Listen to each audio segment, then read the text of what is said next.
Donc on va profiter de cette première question avec cette notion de paralysie faciale périphérique pour faire deux, trois petits rappels sur la paralysie faciale périphérique et la paralysie faciale centrale, avec notamment un petit schéma pour vous expliquer un petit peu les mécanismes des différences entre ces deux types de paralysie.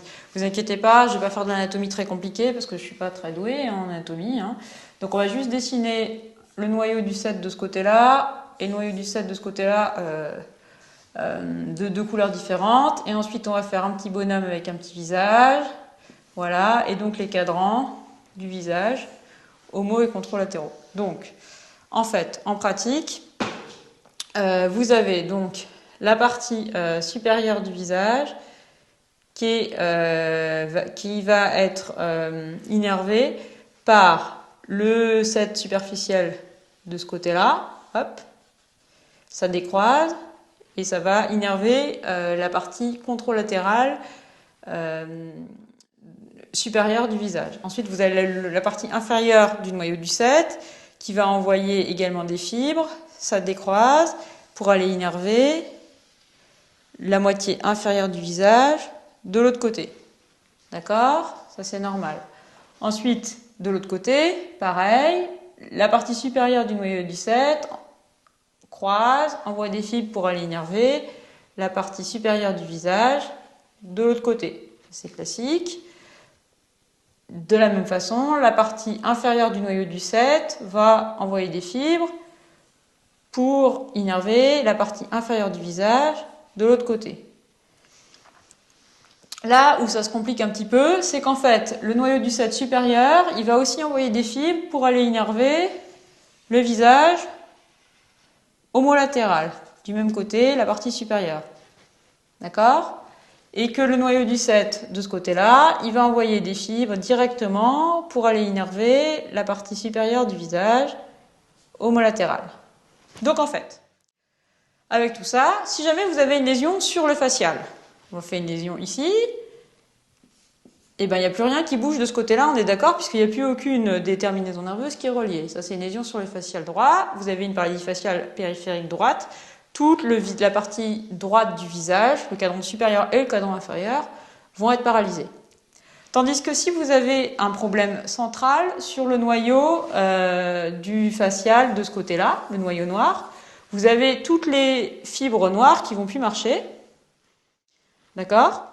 Donc ça va vous faire une paralysie de ce côté-là, toutes les fibres noires ne marchent plus, sauf qu'en fait, le truc, c'est que la partie supérieure du visage contralatéral, elle est certes innervée par la partie supérieure du noyau du 7 qui est lésée, mais comme elle est aussi innervée par la partie supérieure du noyau du 7 homolatéral, eh ben, le cadran supérieur du visage va bouger. C'est pour ça qu'il y a une différence de symptomatologie entre la paralysie faciale centrale et la paralysie faciale périphérique. Donc si on fait un petit tableau récapitulatif des symptômes pour différencier les deux types de paralysie faciale périphérique et paralysie faciale centrale. Donc vous avez ici une paralysie faciale périphérique, ça va être une lésion du noyau homolatéral ou du nerf facial. Tandis que une paralysie faciale centrale, ça va être une atteinte supranucléaire du faisceau contralatéral.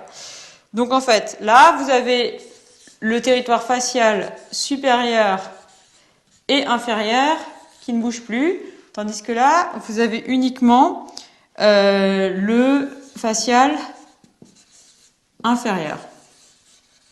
Territoire facial inférieur qui ne bouge plus. D'accord ? Donc, en fait, comme signe, vous allez avoir ici un signe qui s'appelle le signe de Charles-Bell, qui est au moment de la fermeture de l'œil qui ne se ferme pas avec une rotation vers l'extérieur de la pupille au moment de la fermeture de l'œil. Et ensuite, vous avez un autre signe qui s'appelle le signe des cils de Souck. C'est quand vous avez une paralysie faciale périphérique frustre. Si vous demandez, c'est-à-dire pas complète, des fois l'œil il se ferme quand même, mais il se ferme moins bien. Et si vous demandez aux gens de fermer les yeux le plus fort possible, normalement ça cache les cils. Et le signe des cils des souks, c'est que du côté de la paralysie faciale, vous allez voir les cils que vous voyez pas par contre de l'autre côté. D'accord?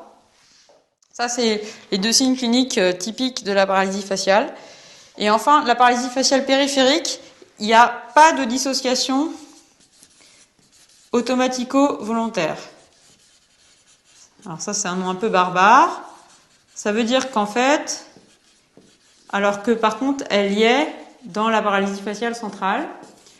C'est un truc un peu barbare pour vous dire que si vous demandez à quelqu'un de sourire, s'il a une paralysie faciale centrale, il va pas y arriver. S'il a une paralysie faciale périphérique, non plus.